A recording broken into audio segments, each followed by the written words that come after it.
अपन दुकान पर 300 नहीं देता कोई ऐसन सामान कर नहीं घमंड छौरी अपन दुकान पर 300 नहीं देता कोई ऐसन सामान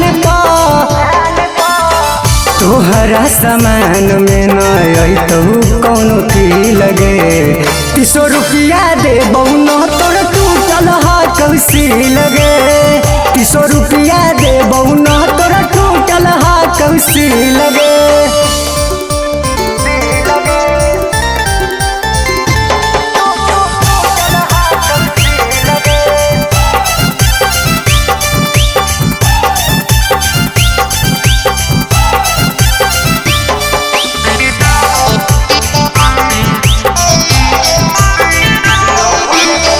लोकल ब्रांड हाउ छौरी ना डिमांड हाउ फूलल मुँह तोहर सरल सामान हाउ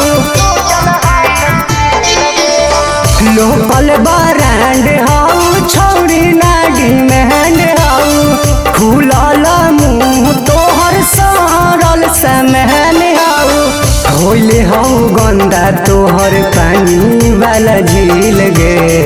300 रुपया दे बउनो तोर टूटल हा कौसी लगे 300 रुपया दे बउनो तोर टूटल हा कौसी लगे।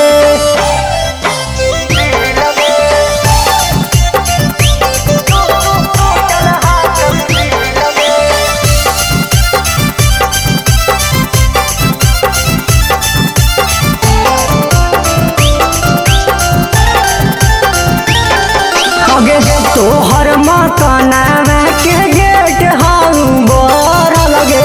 लागौ चौखटवा पढ़ेर हाउ चढ़ लगे तोहर मकानवा के गेट हाउ बर लगे लागौ चौखटवा पढ़ेर हाउ चढ़ लगे हीरा मोहित रीतिक करतौ नहीं ची लगे 300 रुपया दे बउनो तोर टूटल हा कौसी लगे 300 रुपया दे